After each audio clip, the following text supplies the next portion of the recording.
Hey, how's it going, everyone? Thank you for joining me on a new episode of the Music Reviewer Podcast with a new episode of Best and Worst Track of the Week.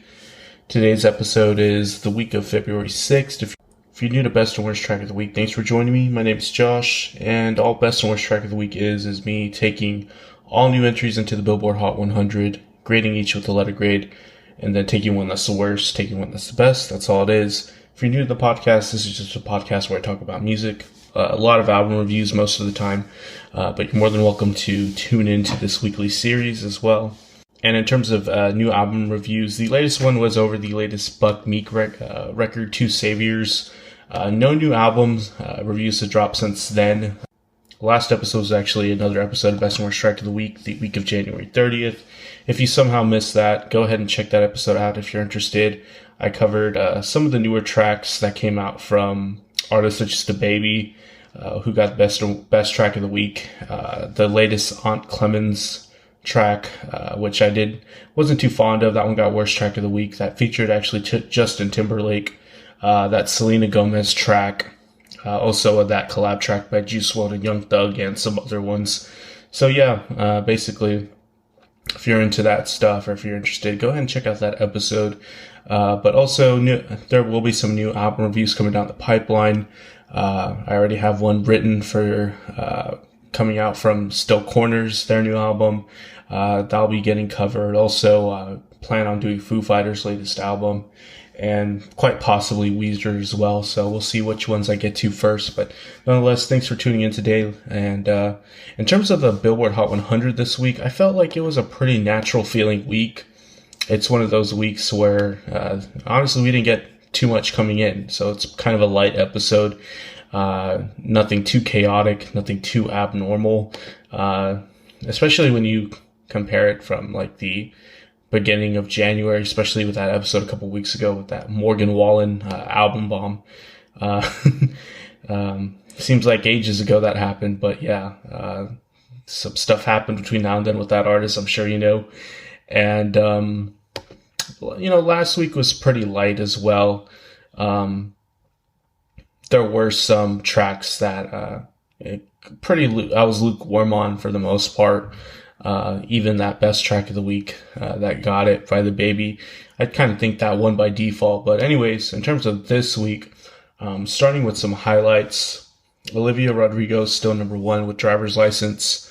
Moods up to number 2 again, kind of, lost a little bit of traction. I think Ariana Grande got them, 24K Golden, won at number 2 because of a remix that dropped, which I since haven't heard, but, nonetheless, also Good Days by SZA at number 9.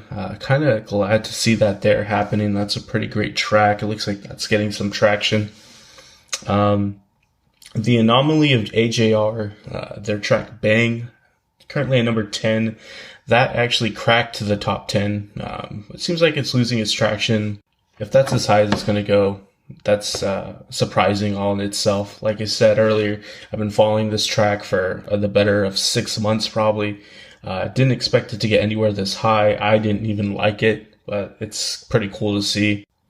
Also, Whoopty by CJ, coming in at number 16, or coming up to number 16. This completely mediocre track. It's been on the chart for almost 2 months now, I think. It's just been steadily climbing. Don't know how it's getting so high.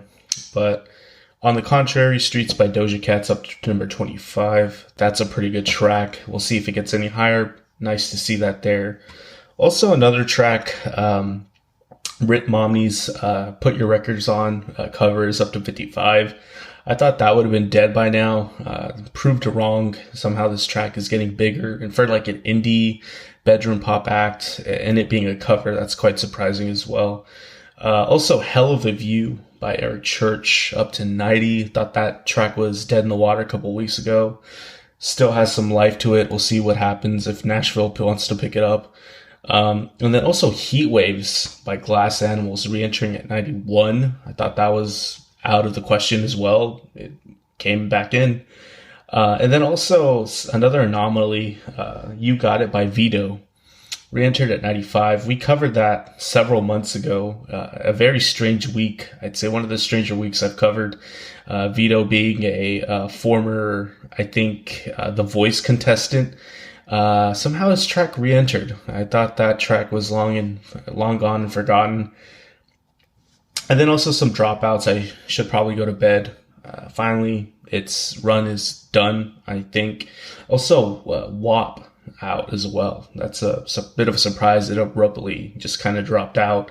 And then also that Selena Gomez track that I kind of talked about last week, where I think it wanted to hit that Latin radio rotation with it being so heavily structured around reggaeton. De Una Vez is dropped out as well, but I wouldn't be surprised if it comes back in eventually. But anyways, let's go ahead and get into the gist of the episode.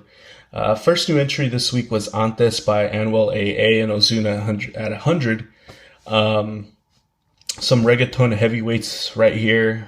Haven't really been too caught up on Anuel's stuff. But it's interesting that him and Ozuna, I think this is off a collab album, which I have not yet listened to, but maybe eventually I'll get around to it.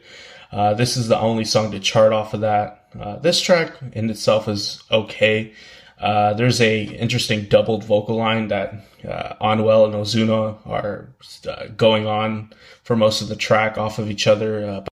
But I will say Anuel is quite buried in comparison to Ozuna, especially on the hook. They really wanted Ozuna to be the star of this track. The track in itself is pretty percussive heavy. Those thumpy drum machines that reggaeton likes to use. And then also some subtle Ozuna ad-libs that are thrown in, especially the parts where Anuel kind of takes over that kind of color the track a bit. I will say in terms of like production and the mix, the keyboards are pretty buried as well. It makes the track in itself sound a bit off. And I will say that makes the track suffer a bit in terms of like harmonic structure and then coloring it as well. They kind of missed out on brightening up the track. And I will say this just feels mostly like an Ozuna track, especially since he's dominating the hook on here. He's a lot more captivating in general, in my opinion. So that wasn't really a bad move there, but I gave this track a B. Next track was Skin by Sabrina Carpenter. Coming in at 48. This track, I don't really know why, but I thought it sat well with me more than it probably should have.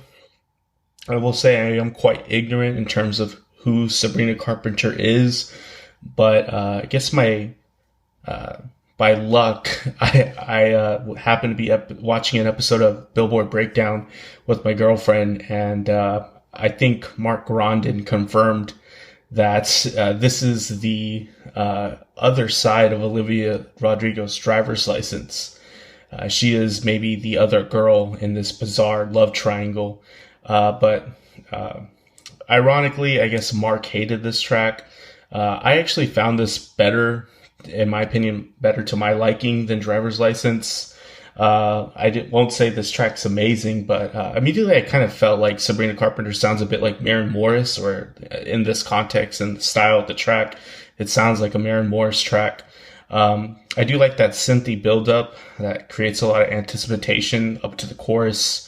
Some nice lower synths that support those buildups as well. And I like the developed extended second chorus with like the added percussive elements that create a nice climax in the track as well. Also, there's some interesting synth strings that are a bit abrupt. I wish the track would have done without that, but I give this track a B+. We'll now cover the best and worst track of the week. We'll always start on the worst track of the week to end on a positive note. The worst track of the week was Opstapa by YBN Nahmir featuring 21 Savage. That came in at 97. This kind of lost this week by default. This track is obviously pandering to 21 Savage fans, obviously with the feature, but when I hear YBN rap on here, he's obviously trying to piggyback off of that style. And not only that, but he just doesn't really execute it in any shape or form to the level that 21 would do it at. He definitely sounds like a RC 21 Savage Cola or like 21 Savage Light. An annoying piano sample guides the entirety of this track. The beat is pretty cheap. The ad-libs are pretty meh. 21 definitely gives the track a needed contrast, especially dynamically. He's just a godsend in terms of making this track, giving this track any life. In my opinion, the track's pretty pointless. I don't really know much about YBN Nahmir. I know the YBN thing symbolizes kind of like a collective, like ASAP or something like that. But if I had to guess, I don't think Nahmir is really contributing much to this collective. I guess in terms of making them any bigger, other than this being on the Hot 100. But yeah, pretty lackluster track here. The best track of the week, though, I will say was quite good. This probably would have got best track of the week any week it was featured. It was Lo Vas a Olvidar by Billie Eilish and Rosalia at 62. Interesting collab here. Can't say I saw that coming, even though Rosalia is trying to collaborate with a lot of, I guess, North American or quote-unquote American artists, I guess kind of to expand her platform. But this is an excellent track. It's well composed. It's well performed by both of these artists. They both kind of have a lot of chemistry as well. And there's a lot of blending between the two where it's kind of hard to tell who's doing what. There are some obvious moments where Rosalia is obviously Rosalia, but the track just has a lot of subtle qualities. Billie has a whimper and delivery that sounds amazing in the intro. There's a dark and murky color to all of this as well. Kind of sounds like maybe like a darker or murkier FKA Twigs track. Electronic bits thrown in for color throughout the majority of the track that are great. And I just love how everything's so subtle in this track. It's not very in your face. You just kind of have to digest it.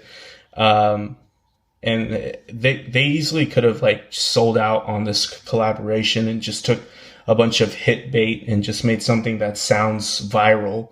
That sounds good for like TikTok or something. But we even get some of Rosalia's signature flamenco singing style, which I thought was interesting. She doesn't really do that on her pops tracks, but nonetheless, best track of the week easily goes to Billie Eilish and Rosalia with Lo Vas a Olvidar. And yeah, that is the gist of the episode this week. If you stuck around towards the end, thanks for joining me. My name is Josh. If you're on YouTube, like and subscribe if you like this episode. Leave some feedback, good or bad.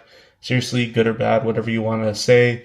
And then also, if you're on your respective streaming service, go ahead and subscribe if you're digging the podcast. Make sure to tune in for some upcoming reviews, and I'll see you guys later.